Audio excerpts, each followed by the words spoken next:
In this WrestleTalk news, what happened after MJF's pipe bomb promo, WWE signing another MMA name, my review of AEW Dynamite and more. Subscribe and enable notifications to always on for daily wrestling news videos. Support WrestleTalk! I'll go into the full thing in my Dynamite review, but during last night's episode, MJF cut a worked shoot promo following on from the weekend's drama, where he no-showed a fan event, then had a plane ticket booked out of Las Vegas for him, where he would potentially miss the pay-per-view. Who bought the plane tickets? The promo was designed to feel like CM Punk's infamous pipe bomb promo from 2011, only this time with significantly more naughty words. After MJF called Tony Khan an effing mark, his mic was cut and the show immediately cut to commercial, and when we came back, nobody mentioned anything about it. Everything is totally fine. But what happened in the time the show cut to commercial? Fittingly, pipe bomb extraordinaire, MJF's arch nemesis, and new AEW World Champion CM Punk chased him away. This footage was shared online by connecting people through wrestling on YouTube, which sees MJF shouting at the crowd some more before Punk walks down to the ring wearing only one boot, before MJF escapes through the crowd, seemingly also chased by security. Adding to the realism, Matt Jackson also apparently came out from the back like, what the hell man, but didn't walk down the ramp. According to both Fightful Select and PW Insider, everything that did happen over the weekend was a shoot, as in actually, that was the truth. However, since then, MJF and AEW officials have sat down to hash things out, meaning this shoot has turned into a work. But let's just hope they don't work themselves into a shoot, work, shoot, jabroni marks. Much love, HH. Wade Keller of PW Torch adds that this promo was MJF and Tony Khan trying to make the best out of the situation and trying to turn it into a rating. Where do you think this is going to go from here? Let me know in the comments down below. It was also reported by Keller that even after everything that went down after the weekend, WWE would still offer MJF a lucrative deal to join their ranks. You can hear more about that by watching yesterday's news video, links in the video description below. And MJF might not be the only person getting a WWE deal offered to them. Sean Ross Sapp over at Fightful Select is reporting that WWE are expecting to sign former Bellator MMA fighter Valerie Loreda, and they might have already put pen to paper. WWE sources told Sean Ross Sapp that Loreda made a great impression at a recent WWE tryout and would be a slam dunk to sign with the company. The hope is for Loreda to report to the WWE Performance Center by mid-July. Bellator reportedly want to keep the 23-year-old, and SRS is reporting that the company will simply put her deal on hold so they can bring her back if she gets released by WWE, which, let's be honest, there's a very high chance of that. Fightful Select are also reporting that WWE star Dolph Ziggler was backstage at AEW Dynamite visiting friends and his brother Ryan Nemeth, who's with the promotion. And he wasn't the only notable name backstage, as Jon Moxley's wife Renee Paquette, the former Renee Young in WWE, was also there, along with CJ Perry, the former Lana in WWE, who was there with Miro. SRS also notes that Johnny Elite is not signed with AEW. It's Thursday, by the way. You know what that means.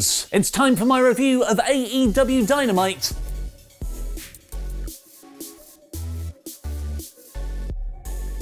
In about 5 minutes, that was for the purpose of those flash retocks.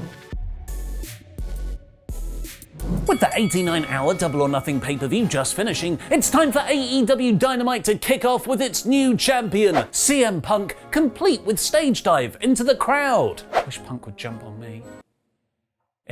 In a purely friend way.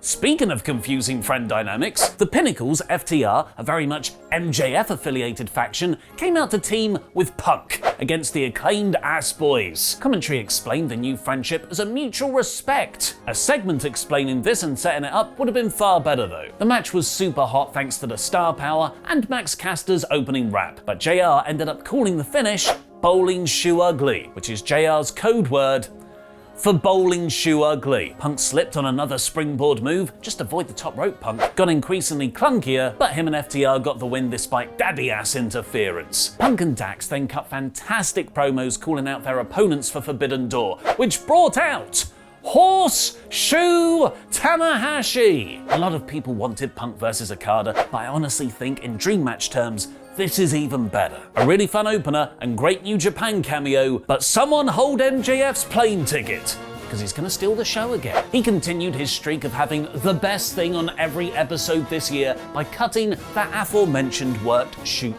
promo. He said this is Max Friedman talking, not MJF, referenced the Warner Brothers executives who were in the crowd, and directly referenced WWE.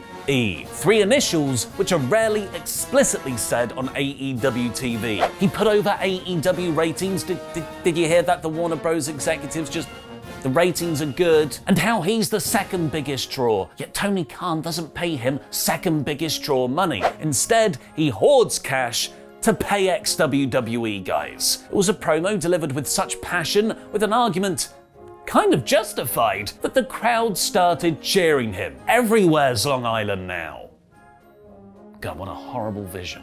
He said he doesn't need to throw people on their necks to make people cheer because he makes people feel. And he then did just that. He said he wants to leave, he wants to get fired, so he called Tony Khan an effing mark. At which point, his mic was cut and the show went straight to commercial. This was a flawless segment. Probably the best work-shoot promo in wrestling since Punk's pipe bomb over a decade ago. I cannot wait to see what happens next. So you've had Tanahashi, you've had shoots. Now here's Miro, making his AEW return to beat Johnny Elite. It's very good to see him back. The JAS then cut a promo celebrating their Anarchy in the Arena win, including this brilliantly original line from Cool Hand Luke, AEW Galaxy, appreciate us. This brought out Eddie Kingston with William Regal to announce the match they want next. Blood and guts. Doesn't quite have the same impact as War Games, so here's Ortiz to jump Jericho, cut off a lock of his hair, and set up a hair versus hair match between those two. All the stipulations. What is this? Luke booking my GM mode?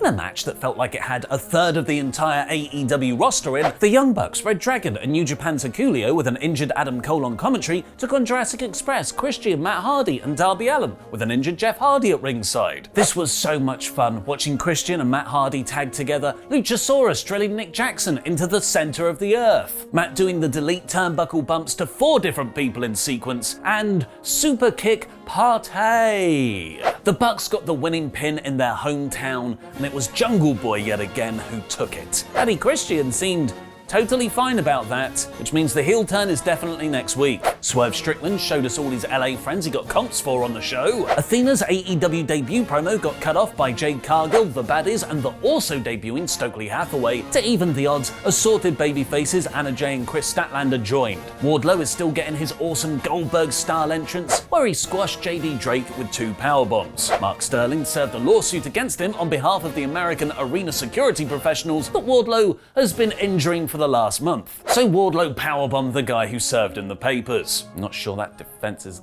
gonna hold up in court, Wardlow. This is a fine comedy filler feud for now, but be wary of Wardlow's momentum getting derailed. Maybe all those identical backstage promo segments with Tony Storm, Ruby Soho, Britt Baker, and Jamie Hayter were actually good booking. Or maybe it's just them being given actual time to have a match, but they had an excellent tag bout, probably the best women's match on Dynamite since the cage fight. Storm got the win, but the heels stood tall after a beatdown. That is your women's main event division in this ring. And the main event was the latest chapter in the JAS versus Blackpool Combat Club feud. John Moxley versus Daniel Garcia. A guy called Vince Vaughn was shown in the crowd. Wait a second, where do I know him from? Oh my god! He's a coach for WWE! Watch out, Tony! He's trying to poach your talent! Other Hollywood actor, the very good Paul Walter Hauser, was standing right next to Vaughn, but didn't get any mention, the poor guy. This was a terrific match though, which occasionally neared Wheeler Yuta levels of getting over. And in even more of a shock, Dynamite actually went over time, sticking with the match for 2 extra minutes as Garcia and Mox beat the crap out of each other. Kingston stopped Jericho interfering and Moxley got the win. Moxley confirmed he's in blood and guts afterwards, which...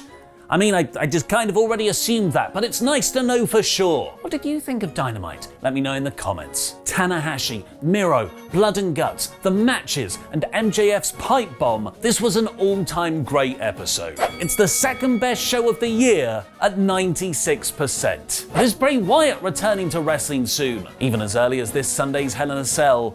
Watch to find out more. In this WrestleTalk news, Bray Wyatt teases a WWE return, WWE want MJF, and even more AEW titles.